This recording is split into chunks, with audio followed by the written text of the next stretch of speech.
101.3 талгын дээр сувгат харуулан сонсож байгаа эрхэм танд өдрийн мэндийг хүргэе. За Улаанбаатар хотод 14 цаг 12 минут болсон байна. Радиогийн 2 дугаар студиэс хөтлөгч цэцэг хөтлөгч заяа найруулагч Од Эрдэнээр нөгөө тал нэвтрүүлгийг хүргэх гэж байна.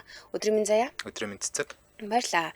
Нэвтрүүлгийн хамтран ажиллагчаар Аккураар даатгуулах амархан гэсэн үрээтгээр Аккур даатгалын платформ хамтран ажиллана. За мөн барилга уурхайн агаасын хүртэлх бүх багаж хэрэгслийг Прошак эхтлэгүүрээс гэсэн үрээтгээр Прошак багаж хэрэгслийн эхлэгүүр хамтран ажиллана. 7 хоног бүрийн пүрэв гараг бол манай амьтан ургамал ирдэг өдөр. Өнөөдрийн дугаараараа бид орчлон ороогийн хамгийн сонин содон амьтдыг танилцуулнаа. За үнэхээр сонирхолтой амьтдуудыг танилцуулах учраас та бүхэн лайв руугаа орж хэдүүлээ энэ амьтдын зургийг нь хараад хамтдаа гайхшаад явъя. Өнөөдрөөс сонирхолтой амьтд зөндөө байлаа. За танилцуулах эхний амьтан шилэн толгойт загас гэдэг ийм амьтан байд юм байна. За энэ амьтны яг ингээд нэрнээсээ ер нь тодорхойлж байгаа. Шилэн толгойтой буюу тунгалаг толгойтой. Толгой нь ингээд тэр чигээрээ гэрэлдэж харагддаг гэсэн. Тэгээ толгойн доторх одоо тэр тарих бусад эрхтнүүд 80% тод харагдаж байгаа. 1939 онд энэ амьтныг анх нийсэн гинэ. Тэгээд номхон далай хойд хэсэг Бритиш Колумбас, Калифорни хүртэл амьдардаг. 600-аас 800 метрийн гүнд тааралддаг. За заримдаа бүр 1000 метрийн гүнд явж идэг. Ийм амьтан 15 см урт. Ийм амьт юм билээ. Тэгэд энэ цагасны толгойн дээд хэсэг нь шингэнээр дүүрсэн бөмбөлөг хэлбэртэй байдаг гинэ. За зураг дээр харагдаж байгаа ийм нүд шиг зүйл байгаа. Энэ үнэндээ хамар гэж байгаа. Одоо яг ингээд лайв руу ороод зураг харах юм бол нэг ийм юм харагдана. Энэ шилэн толгойтой буюу толгой нь ингээд тэр чигээрээ гэрэлтэж байгаа. За тэгээд дээрээс нь нэг ийм хоёр нүд шиг энэ юу байгаа хгүй юу? Нэг ийм цэг гэх юм уу? Тэр нь гэхдээ яг үнэндээ түүний хамар нь ээж таарж байгаа. Харин жинхэнэ нүд нь хаана идэв гэхээр шилэн бөмбөгийн дотор талд байрладаг хоёр ногоон. Тэр хоёр нь түүний нүдэнд навчиг харагдчих тийм. Харин тийм бааз. За тэгээд энэс гадна ингэж байгаа. Нөгөө нүд нь одоо ингээ бүр яг тархин дотроо байрлаад байгаа юм ногоон байгаа даа шүү. Хоёр ногоон юм байгаа даа. Энэ маш мэдрэмтгий гэрэл ялган таних чадвартай гэж байгаа. Тэгээд дээшээ болон хажуу тийшээ хөдөлтийн гинэ дээшээгээ доошоо ингэж аягүй сайн хөдөлдөг. Ер нь энэ нүдэрээ дээрээсээ доошоо харж агаад л олз руугаа аягүй сайн хурдан юм гинтийн хөдөлгөөнөөр дайрдаг гэсэн. Тэгээ хоолц гэснээс яг юугаар хоолт ингэ гэх юм бол планктон, спинофор зэрэг юм жижиг амьтдаар хоолдог. За мөн jellyfish гэж нэрлэгддэг юм далайн жижиг амьтан мөн жижиг хавч хэлбэрснэр ингээ хоолчд юм лээ. Хөдөлгөөн нь ерөөхдөө жоох удаан талдаа тэгээд ачаал багтай орчинд амьдардаг гэсэн мэл. Айгуу сонио. Одоо ингээд яг гаднаас нь зүүрлж харагдах юм бол толгой дээр нь ингээд нэг юм гэрэл тусгацсан юм шиг толгой сүүл хоёр дээр нь гэрэл тусгаад ингээд толгой нь ингээд нэг юм доторх нь харагдаад байгаа юм шиг юм сонин. Тэгээд надад бас нэг юм сонин мэдрэмж төрсөн. Энэ нэг тийм харахад нэг тийм мэдгүй амар уйтгартай амьтан шиг санагдаад байсан. Одоо энэ нүднийх нь хамарных нь байрлалаас болоод одоо энэ дээр нь харагдаж байгаа хоёр бөмбөлөг байгаа зү тий тархин дотор нь ингээ харагдаад байгаа юм том ногоон ийм том нүдтэй доотлолт нь байгаа бидний нүд гэж харж болохоор тэр нэг хоёр жижигэн цэг нь бол яг үнэндээ хамар юм бэл. Тийм нэг эможи яваад байдаг гэсэн. Бид нар бас нэг нүдгээ бодоодсэн чи хамрын нөхөч. Юуны дээр нэг виртэж юм шиг өө. Тийм. Тэр шиг. Тэгтэл яалчгүй нэг нүд чиг л харагдаад байна тий. Тийм нүд чиг харагдаж. Тэгээ энэс гадна ер нь ингээ харахаар нэг тийм унжуу дорой нэг тийм харваас нэг гуриг төрүүлдэг амт шиг харагдаад байгаа. Энэ яг эрхнийх нь байрлаасаа л болдог баг. Тийм. Өдгөртэй зэрэгтэй л амтан байна. За 2004 онд Мексикийн Монтеррей иргэний далайн амьтныг судлах хүрээлэнгийн шумбагч нар энэ амьтныг анх удаа амьдаар нь олж харсан юм байна. Яг энэс өмнө бол зүгээр яг үхсэн эсвэл одоо маш биеийн муудсан цогцсон гэдээ олдчихсэн болохоор яг энэ толгойн шилэн тунгалаг хэсэг нь гэмтцэн байж таарад ерөөсөө ингэж гэрэлтдэг нь бол мэдэгддэг байсан юм байна. Тэгэд яг ийм гэрэлтдэг загас байдгаа үдсэн харсан хүмүүс байна гэд яриад яваад байдаг байсан болохоос яг бодтоор нотолч чаддгүй байсан чинь ингээд 2004 онд бол амьдаар нь хараад судлаач нар бас ангайсан, гайхсан, мэдээж бас баярлсан. Нэлээд сүүлд дүүл мэдэгдсэн юм байна тий. Тийм саяхан нэг 20 жилийн өмнө л яг бодтоор нь олсон байна шүү дээ. Тэгэхээр далайн их гүнд амьдардаг загас байж дарах гэдэг тий. Гэтэ 1000 м гэдэг бол бүр яг амар гүндээ биш. Ерөөхдөө жоохон гүндэл орж байгаа. Яг ингээ бүр нэг 2-оос нэг 3000 м-ийн гүнд амьдардаг нэг амьтууд чи бүр хачаа амьд зөндөө байдаг шүү дээ. Энэ бол нэг амар гүндээ орохгүй гэхдээ бас гүн юмаагүй. Ховор тэгээд бас яг тодорхой нэг хэсэг газар амьдардаг болохоор бас олдгодчихсэн байж магадгүй тий. За түүний шилэн мэд тунгалаг толгой нь хит гүн харанхуй орчинд гэрэл ялгаж шүүж чадхаар хөгжсөн. Толгой доторх шингэн нь даралтын тэнцвэрийг хадгалж дотоод эрхтнүүдийг хамгаалдаг. Толгонд одоо юм тунгалаг дотроо юм шингэнтэй байх нь ш тэр нь бол бүх эрхтнийг хамгаалт юм байна. Судасны нарийн бүтцтэй их удаан баг хөдөлдөг. Тэгээ судлаач нар түүнийг тэнмэл гүн тэнгисийн сэтгэл судлаач гэж нэрлсэн гинэ. Оо, сэтгэл судлаач уу? Тэгээд ийм сонир зартай болоо. Нэг тийм амарсан топик юм шиг зэрэгтэй. Энэ бол тэнгисийн гүний амьтдын амьдрах орчиндөө дасан зохицох нэгэн гайхамшигт хэлбэр гэж дүгнсэн юм байна. Зүг. За дараагийн танилцуулах амтан цэнхэрлүү гэдэг амтныг танилцуулнаа. Ийм амтан байдаг мэдгүй би үлгэр томог дээр л ийм амтан харж ирсэн. Энэ зөв үнэхээр сонирхолтой амтан байсан. Glaucus atlanticus гэдэг ийм нэртэй л дээ. За яг энэ бол нэг олон улсын нэршлэр ийм нэртэй. За энэ болохоор далайн хамгийн гайхалтай, гялалсан төрхтэй гэхдээ нилээд хортой амттын нэг гэж үздэг. Хортой юм байлээ. Гадна нь харагдаж байгаа шиг тийм гайхалтай бол биш. Хүмүүс үүнийг цэнхэрлүү эсвэл далайн сахиусан тэнгэр гэдэг. За яалтчгүй нэрэндээ тохирсон амар гоё хэлбэртэй амтан. Ер нь бол энэ амтныг загас фиш гэж үздэг. Далайн нүцгэн бүдүүн биетэн гэж үздэг. Бүдүүн биетэн. Анх 1777 онд нээсэн гинэ. Тэгэхээр бүр нилээ эртнээс маас тий. Тэгээ нөгөө үлгэр томог дээр нэг юм луу муу гэл ийм амтууд төрсөлдөг шүү дээ. Магадгүй энэ амтнаас санаа авсан байхыг ч үгүйсэхгүй энэ бүрстэ гайхалтай амар сонио. Бид нөгөө Game of Thrones сурлын нэг юунуудыг луунуудыг мэдэн шүү дээ тий. Яг ингээл энэ төрсийг харахаар л тэр луунууд санаанд ороод байгаа юм чинь. Аюул сонирхолтой. За тэгээд энэ амтны хувьд болохоор 3-4 см хэмжээтэй. За заримдаа бүр томрлоо гэж бодох юм бол 6 см хүртэл хэмжээтэй тааралддаг. Номхон далай, Атлантик далай болон энтэг далай халуун бүсэд амьдардаг гэж аав. За тэгээд усны гадраг дээр дээш харсан байралтай ингээ хөвөөд явж идэг аа. За харахад ингээд цэнхэр өнгөтэй шүү дээ тийм ээ. За цэнхэр мөнгөлөг саарл өнгө хосолсон далавчин ийм 6 ширхэг мөчөрч гэх юм уу, мүчч гэх юм уу тийм нэг юм зүйлтэй. Яг 6 ширхэг. Тэгээд дээд талаас нь харахад нуруу нь усан цэнхэр өнгөтэй байдаг. Харин доод талаас нь харахад мөнгөлөг өнгөтэй байдаг. Тэгээ ингээд дээд талаас нь харахад нөгөө цэнхэр гэсэн шүү дээ. Энэ далайн устай яг ингээ өнгө дагуу юм айгуу гоё далайн өнгө байгаа байхгүй. Харин доод талаас нь харахад мөнгөлөг гэж байгаа нь доороосоо нарны гэрэл дуусаад ер нь бол гадраг дээр байгаа нэг тийм мэддэхгүй байх цохилгоотой. Энэ юу одоо байгалийн ийм эволюцийн явцад олж авсан цохилгоо юм билээ. Үзэсгэлэнтэй гоё юм байна тий. Харин үнэхээр үзэсгэлэнтэй байгаас би энтэхгүй би юм юм байдаг гэж юусоо бодож байгаагүй. За цэнхэрлүүн далайн медуза буюу одоо монголоор бол далайн залхаг гэдэг штеп тий.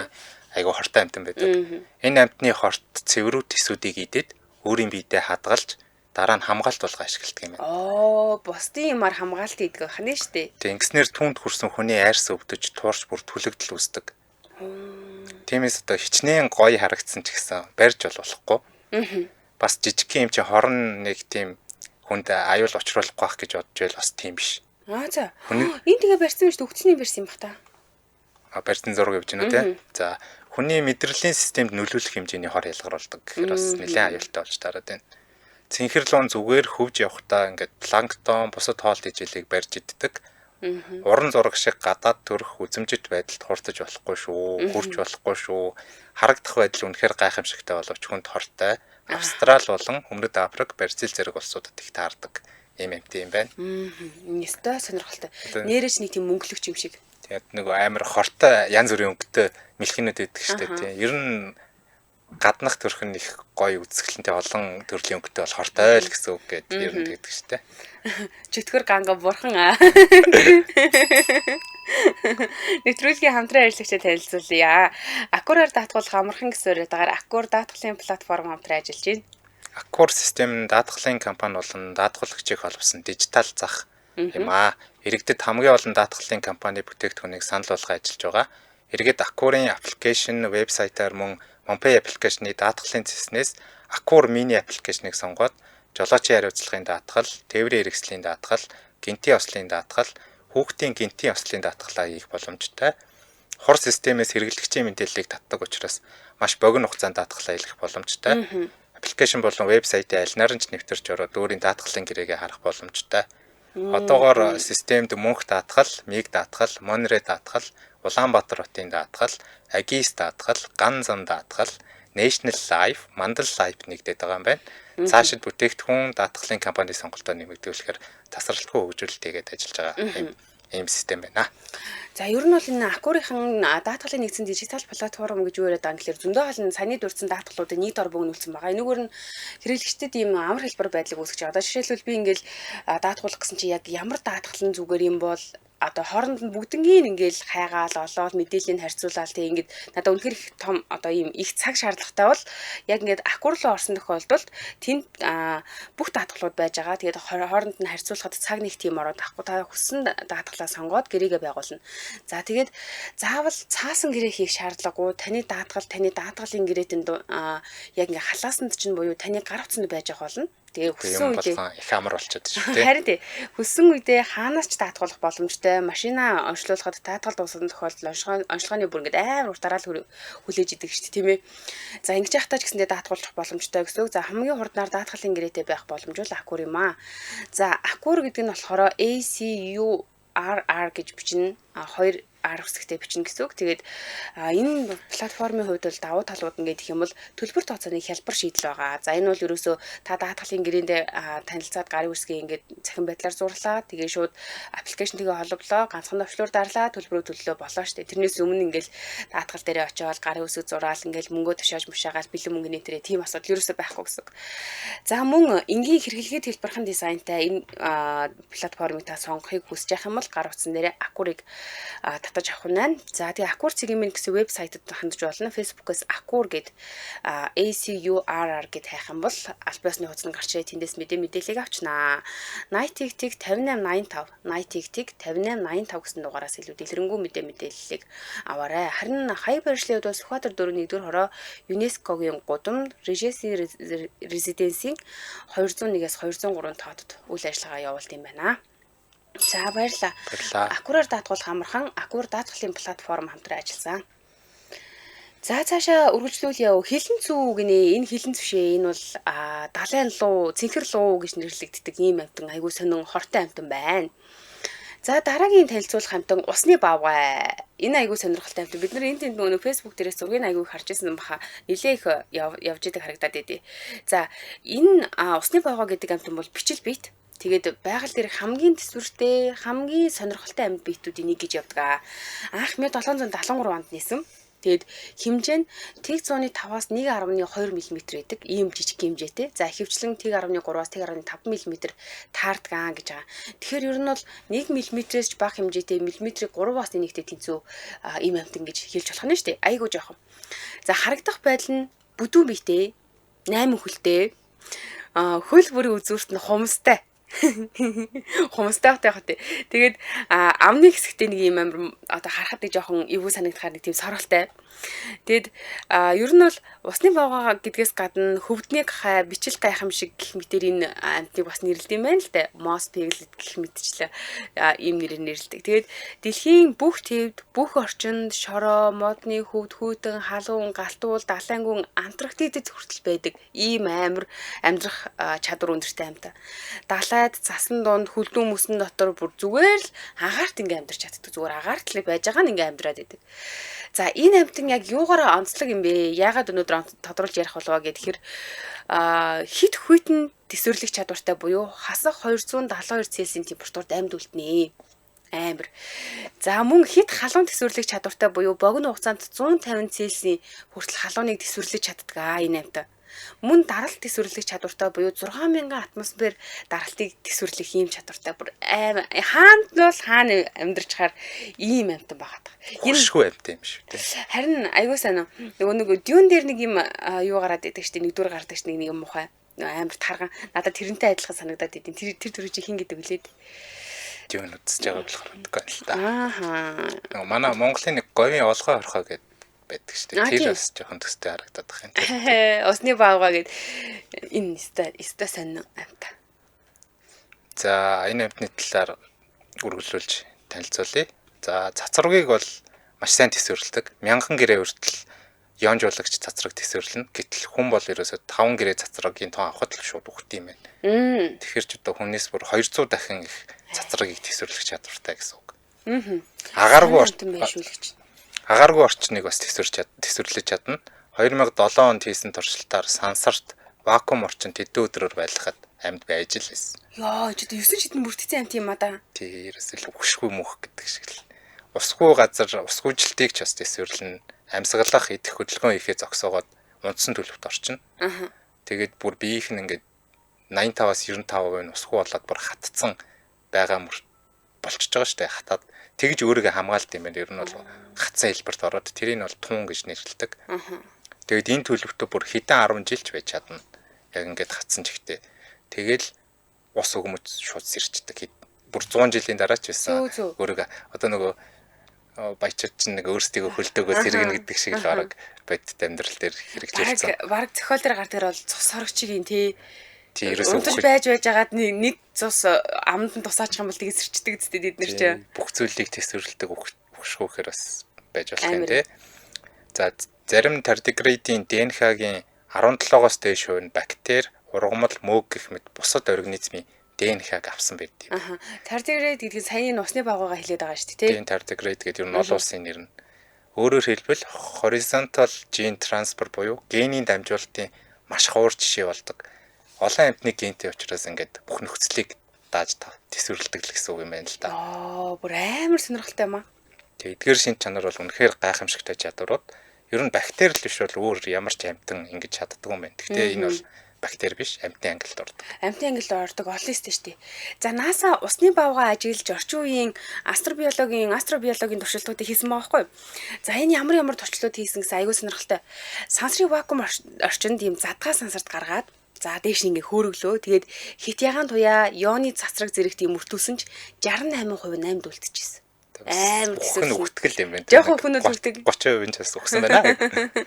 Тэгээд амьд үлдсэн усан баавгаанууд үржилт орж үр төл өгсөн байгаа бүр ингээ зүгээр үржээд исэн.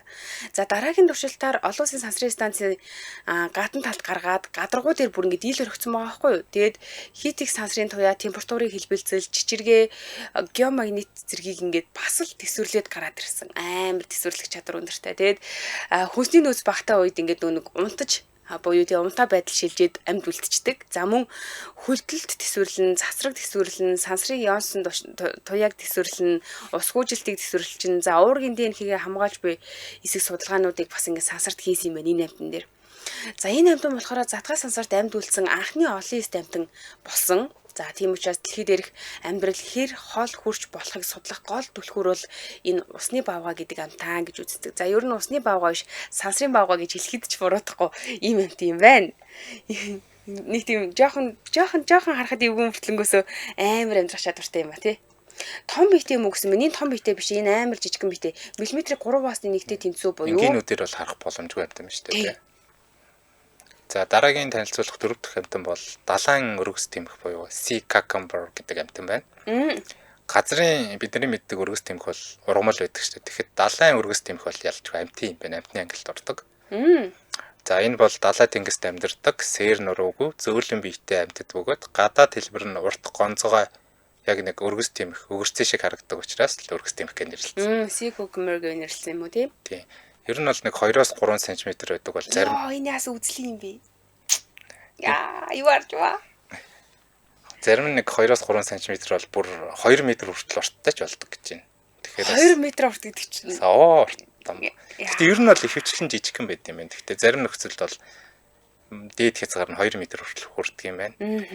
Арьсан жижиг яслаг ялталцуудтай, зарим төрөл нь өргөстэй. Гэхдээ ер нь бариад үзэхэд бол зөөлөн биетэй. Дэлхийн бүх далай тэнгист таардаг, гүнзгий устай газар ч байдаг, гүйх усанд ч байдаг. Далайн ёроолын тундас органик процессын үлдэгдлээр хооллдог. Бичил биетэн, бактери, замаг зэргийг амаараа шүүж иддэг. Тиймээс далайн тоос соргоч буюу одоо ocean vacuum cleaners гэж нэрлэдэг. Угаасаа хэлбэрэн ч гэсэндээ тоос соргочны нэг юм сорволтой адилхан юм байна. Тийм далайн ёроолыг цэвэрлээд экосистемийн тэнцвэрийг хадгалдаг бас айгүй хэрэгтэй л амт юм байна л та уг нь. Уг нь бол тэнцвэржүүлэгч юм байна шүү дээ. Жохон царай маталлахаас. Усны ёроолыг цэвэрлэдэг, органик үлдэгдлийг задлж хөрсийг эргэлтэнд оруулдаг. Азот фосфорын эргэцэд чухал үүрэгтэй ийм амтан. Өөрөө эргээд загас далайн од зэрэг амттын хоол болд юм байна. За. Буянтай л амтан ба шүү дээ. Үгүй яа буянтай гэх нь за яг буянтай юм а гэхдээ харахад бол өстой жоохон эвгүй юм байна тий. Өргөстэй өргөсгүйгээр хоорондоо бүр амар ялгаатай биш. Өргөстэй нь бүр аягүй сонио хэлбэртэй юм байна. Би нэг зургийг харъя та. Үнэхээр сонио хэлбэртэй юм байна. За Улаанбаатар хотод 14 цаг 31 минут тосон нэвтрүүлгийн дэмжээ ажигчдад танилцуулаад үргэлжлүүлье. За нэвтрүүлгийн дэмжээ ажигчаар гэр интернет дэмжээ ажиллаж байгаа. Хэдүүлээ одоо нэг гоё юм сонсноо. За. Гэр интернет 5G дэмждэг боллоо. Шинэ төхөөрөмж аваад шинжлэгдсэн хурдыг мэдрээрэй. Гэр интернет. За баярлалаа, нэвтрүүлгийн гэр интернет хэмжээ ажиллаа. За одоо цаашаа үргэлжлүүлнэ. Энэ сонио амтны чинь тухай яриад байгаа шүү дээ, тийм ээ, хэдүүлээ. Өргөс тэмх гэхээс бас жоохон бастай төстэй харагдаад байна. Заварсан. Тэгж хэлээд байгаа тийггүй юу? За яагаад өргөс тэмх магтаад унваа гэхээр заяа маань сая яг хэллээ штэ. Хэрэгтэй л амт юм байна гэд. Аюул толгорсон үед өөрийн гэдэс дотоод хэрэгтнийг гадаж гаргаж шидэж, дайсны анхаарлыг сарниулаад өөрөө цухтдаг амт юм байна. Амарсан дотор байгаа юмнууд ингээ гаргаа шидчихдэг. Дараа нь яагаад ингэж байгаа юм гэхээр нөгөө гаргаа шидсэн хэрэгтнүүд нь дараа нь нөхөд төлчөөд урагчд юм байна л та. Тэгээд нөгөө нэг ялгадас буюу өтгөн тунгалаг өнгөтэй гэсэн. Тэрөөсөө харагддаггүй. За зарим даалаа өргөст хэмх нь уян хатан наалтамхай уцлаг бодис ялгаруулж түүгээрээ дайснаа наалдуулж хордуулдаг. Одоо зарим нөгөө нэг юм мэлхийнүүд чинь хортой агаад идэг шүү дээ. Шууд ингээл нэг юг одоо жишээлбэл олзоо барихтаа хилээ ингээ сунгаал эсвэл гөрүүлдэг гэдэг ч юм уу тийм ингээл хилээ сунгаал наалдуул нааш нь татдаг ч юм уу. Яг иймэрхүү ижил механизмаар ажилладаг. Тэгээ би энэ маш уян хатан бөгөөд хэр баргийн нүх ан цав руу шургаж орж чаддаг гэж байгаа. Нугасаа нэг юм хэлбэртэй болохоор гулчигнаад ингээ орчлол юм байна. Тийм байна. За уг нь 90 минут тусдаа үр тогтолт явагддаг. Гэхдээ зарим төрлүүд нь шууд өөрийгөө 2 хуваагаад 2 амтан болоод өвчиж чаддаг. Ийм байна. За Хятад, Солонгос, Япон зэрэг зүүн Азийн орнуудад хоол, уламжлалт юм болгож хэрэгэлдэг. Уурэг, коллаген, антиоксидант, трiterpenoid гэдэг ийм бодис зэрэг ийм биологийн идэвх нэгдэлтэй байд юм байна.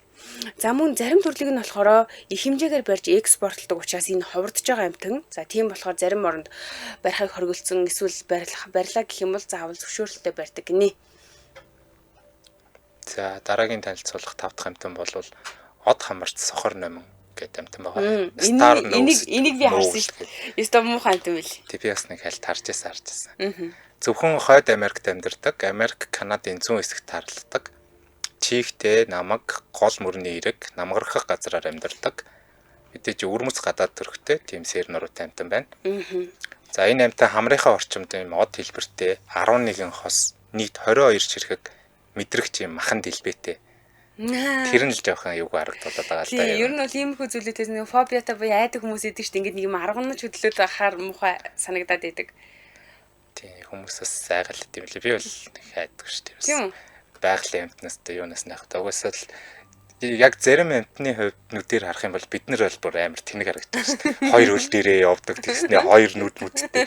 Ямар хачаа амт байл. Зарим нүс үсээ урт уршуулж ургаалсан. Бид нар орог хараад энэ одоо ямар хачаа амт байл гэж бас боддог баг. Тийм болохоор яг амтныг гадаад төрхөөр нь муухай сайхан гэж хэлэх хэрэггүй байх л гэж боддог шүү дээ.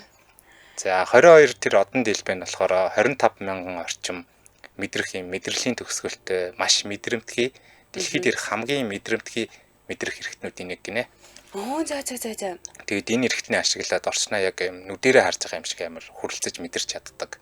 Угаасаа энэ сохор номин чинь сохор гэж байгаа юм чи угаасаа хараамуутай амтан байгаа шүү дээ. Тэгэхээр тэр хамрын одоо мэдрэгчүүд нь нүдийг орлож өгдөг гэсэн үг. 22 одон дэлбэ гэд хэлсэн чинь бас л. Тэгээ энэ хамраараа 0.1 секундээс бага хугацаанд хоолоо олж мэдэрч чаддаг. Дэлхийн хамгийн хурдан хоол танигч амттын нэг гэж. Зөө. За тэгсэн ингэнэ. Од хамар сохор номин биеийн урт нь 15-аас 25 см л байдаг. За төв хэрэг гэсэн үг шүү дээ, тий. Ер нь хөнгөн юм байна. 50-аас 85 г жинтэй. За гэтэл ухаалаг утснууд 180 г жинтэй байдаг шүү дээ, тий. Тэгэхээр бол утснаас ч хөнгөн амт ингэж хэлж болно. За бие нь богино үсээр хучигдсан. Тэгээд юм бор саарл өнгөтэй ийм амтаа. За богинохон хөлтэй, сарвуу нь газар ухаад ингэж зориулагдсан ийм сарвуутай. Бас нөгөө өөх хөрөмтлүүлэх чадвартай зузаан сүултээ гэж байгаа. Одоо манай нөгөө нэг 20 дэдэг сүулэн шүү дээ, тий. Тэрнтэй төстэй өргөтэй. Гэхдээ юу л та арай жоохон өөрлөлтөө. Ер нь бол зарчмын үед ижлэх гэсэн үг. За усанд маш сайн сэлдэг. Усны дотор хооллох чадвартай ийм цөөхөн хідэн сүүн тижээлний нэг гэж байгаа. Усны дотор хооллох чадвартай. Усны доор хамраараа ингээд нэм бөмбөлөг үүсгэж үнэрлэх чадвартай болчт юм билий. Одоо ингээд хамраас нь бөмбөлөг гараад тэгээ тэрийг үнэрлдэг гэдэг байгаа байхгүй юу? Хуурай газрын амьтад үнэрлэхдээ агаар тархсан молекулуудыг хамраараа ингээд нөгөө сорж аваад агаар байгаа молекулууд ч мэдэр гэж аваад тэнгүүтээ тэр молекулуудыг хамрын салбар хүлийн мэдрэгчнүүд ялгаад тэгээ бид нар үнэрлэдэг штеп. Харин усны орчинд агаар байхгүй учраас юм үнэрлэх ийм юу байхгүй үнэрлэх боломжтой байхгүй. За тэгсэн чинь энэ сохор номын яг яаж үнэрлээд байгаа юм гэхээр од хамар сохор номын болохоор усан дотор байхдаа хамраараа маш жижиг юм агаарын бөмбөлөг үүсгээд тэгээд дараа нь тэр бөмбөлгөө буцаж сороод тэгээд тэрийг нөгөө нэг үнрээ мэдэрчт юм байна. Ингэж ажилладаг гэсэн. Өөртөө тийм орчин үсгэж байгаа юм биш тэр. За жижиг шавж, өд хорхой, загсны төрс, авгалтай, хорхой, жижиг шавж, зөөлөн биетэн зэргээр хоололдог. Мөн далд амьдралтай шавчнуудыг ч барьж иддэг. За манайхан бол хараад өстэй яасан муухай юм бэ, үзлээ юм бэ л гэж байна. Угаасаа харахаар л нэг тийм дотор жоохон сонио өргөд байна. Од хэлбэрийн хамар нь 1 секундын дотор 8 зүйлийн үнэрийг тус-тусад нь ялгаж мэдэрч чаддаг. Хамрын од нь тархины бүх мэдрэхүйн төвийн 30%-ийг эзэлдэг. Тэгэхээр бас маш их мэдрэл одоо цусан хангамж ихтэй. Ер нь бол тархиных нь маш их хувь нь одоо үнэрлэхэд зарцуулагддаг гэсэн үг шүү дээ. Тиймээс тархины нейрон болон мэдрэхүйн судлалын туршилтанд бол бас үргэ ашиглагддаг. Байгаль дээр бол дээд чалт нэг 4 жил амьдардаг юм тийм байна. Тэгээд нэг хурд насалгүй юм байна тий. Яг хоо ер нь нэг юм жижиг мэрэгч төрлийн амьтад бас бог настай байдаг. Тэгтээ үржил сайтай байдаг тийм. За хөрсийг сэргэжүүлэх, шавжны популяцийг зохицуулдаг бас их ашигтай амьтан. Тэгээд царайгаар бас төгж болохгүй шүү.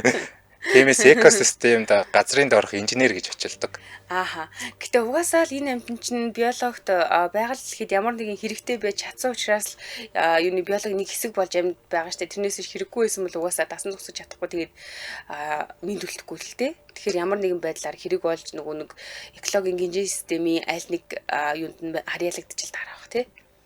Хоолоо олоход хамгийн түргэн хариу үйлдэл үзүүлдэг амьтан гэж нотлогдсон бүр. Бусад цохор номын шиг ухаж нуугдахаас гадна энэ төрөл нь усны доор амьдрах чадвартай учраас усан доор ус ороод нуугдчихдаг. Тэгээд усан доор амьдрах чадвартай цорын ганц цохор ном гэж бас үздэг юм байна. Зөө.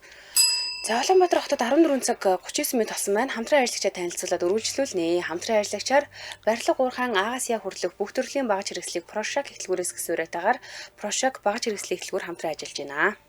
Прошак барилга уурхайн багаж хэрэгслийн эхлэлгүүрийн жил бүр уламжлалуулан зохион байгуулагддаг зуны хямдрал 6 сарын 2-оос 6 сарын 30-ны хооронд зохион байгуулагдаж байна. Зуны хямдралын үеэр бүх бараа 15% хямдарч сонгогдсон бараанууд 80% хүртэл хямдарлаа.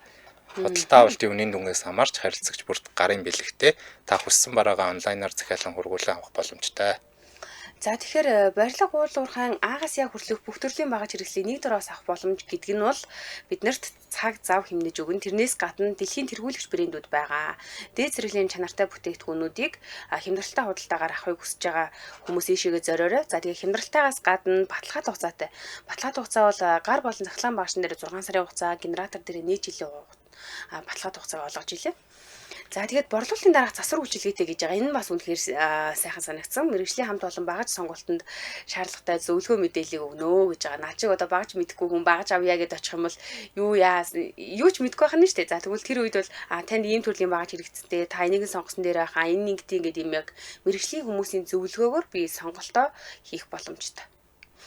Ер нь одоо оригинал гэх юм уу ийм чанартай багаж хэрэглэхгүй бол ер нь хүн бас айгүй аюултай байдаг. Яг үнэ. Би одоо урд нуурхад ажиллаж байхад уурхайн одоо safety hub-д орж ирээд одоо Yato, Wurt, Zebra-гийн тийм оригинал биш одоо урд хөршид үйлдвэрлэсэн тийм багаж төлхөр харах юм бол шууд гаргаа хайчдаг, шууд гагнуурчин дээр авчаал таслаачдаг тийм байсан байхгүй. Тэгэхээр маш чухал одоо чанартай багаж хэрэглэнэ гэдэг бол одоо аюулгүй байх үндэс. Тийм маш чухал гэдэг. За тэгэхээр энэ худалдаа маань ингэж байгаа юм. 6 сарын дахиад хэлээ 6 сарын 2-наас 31 дуустал бүх бараа нь 15% хямдралтай, сонгогдсон бараанууд нь 80% хямдралтай. За та ингээд нэг зорж очиод за нэг бүсэн хэрэгтэйнүүд авчия гэсэн чинь нэг жоохон үнийн дүн их болчих юм бол Store Pay-гээр 4 байгаад та төлбөрөө төлчих боломжтой. За тэгээд алдартай брэндүүд байгаа. Эндээс одоо жишээлбэл урдах юм бол Bosch, Stanley, DeWalt гэх мэтчлэн яг энэ салбарт тэргүүлдэг Америк, Герман, Японууд үйлдвэрлэгддэг юм чанартай бүтээгдэхүүнүүд байгаа. За Утасны дугаарын хувьд бол 7718 11 11 гэдэг дугаараас авна илүү дэлгэрэнгүй мэдээллийг 7718 11 11. Хаяг барьцлууд бол Ярмгийн гүрний зүүн талд MSM Group компани Bear Project багж хэрэгслийг дэлгүүр байгаа. Facebook-ээс MSM Industrial-гийн хайх юм бол аль биесны хуудас нь гараад ирнэ. За баярлалаа манай нэвтрүүлэгтээ барилга урхан агаас яа хүртэлх бүх төрлийн багж хэрэгслийг Project хэлтгүүрээс аваарай хямдрал зарласан байлээ. Хамтран ажилласанд баярлалаа. Баярлалаа. За цаашаа үргэлжлүүлээ сонин содон амьтдуудыг танилцуулж байгаа. За 6 дугаар амьтан болохоор шилэн эмгэн хүмүүс гэдэг нэг юм амьтан байна. За шилэн гэхэлэр ойлгомжтой болж байгаа. Гаднах бүрхүүлэн тунгалаг. Тэгээ шил мэд гялалцдаг ийм эмгэн хүмүүс байна. Бүрхүүлэн тунгалаг нэнхэн учраас биеийн дотоод бүтцэд нь тэр чигээрээ гаднаас ингээ харагдчихийдэг гэсэн. Дотор нь юу байна? Яаж нээж өнгө мөнгө тэр чигээр харагдаж байгаа. Энэ төрлийн эмгэн хүмүүснүүд ихэвчлэн чигтэй ой мод за мөн уулын орчинд амьдардаг жижиг хэмжээтэй эмгэн хүмүүсүүд байт юм байлээ. За ер нь бол нэгэн жижигхэн буюу 5-аас 10 мм хэмжээтэй ийм эмгэн өмснүүд л мм диаметртэй эмгэн өмснүүд байдаг гэсэн. За Европ, Хойд Америк, Зүүн Азад тааралдан уг нь бол Америкт байдгүйсэн юм байл л тийм. Гэхдээ зөөвөрлөгдөд очсон. Анх 1856 онд Шведийн амьтан судлаач Вестлунд гэдэг хүн нэгэн гүн агуугаас олоод тэгээд тэмдэглэсэн байт юм байна хамгийн анхныг нь. За тэгээд нөгөө бүрхүүл нь баг ийм тунгалаг үл мэддэгдэм тийм хүүхд туяатай байдаг. За би энэ хар бараа өнгөтэй харагдаж байгаа.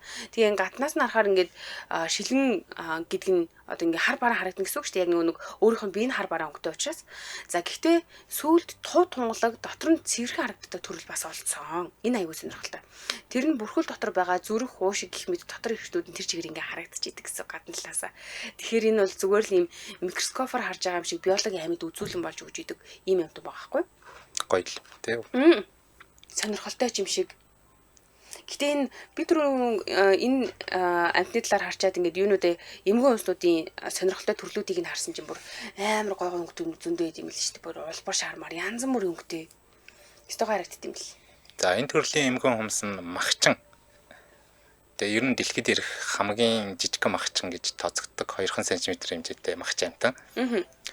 Өөр бусад одоо жижигхэн эмгэн хүмснүүд бол ер нь бол махчин биш байдаг. Тэгэхэд энэ эмгэн хүмс маань бол өөр бусад өөртөө ижил төрлийн жижиг эмгэн хүмсийг бас бариад идчихдэг. Өөртөө бас барьж иддэг. Ер нь жижиг шавжаар хоололдог. Тэгээ ингэснээр байгалийн тэнцвэртэй байдлыг хадгалж байгаа гэсэн үг.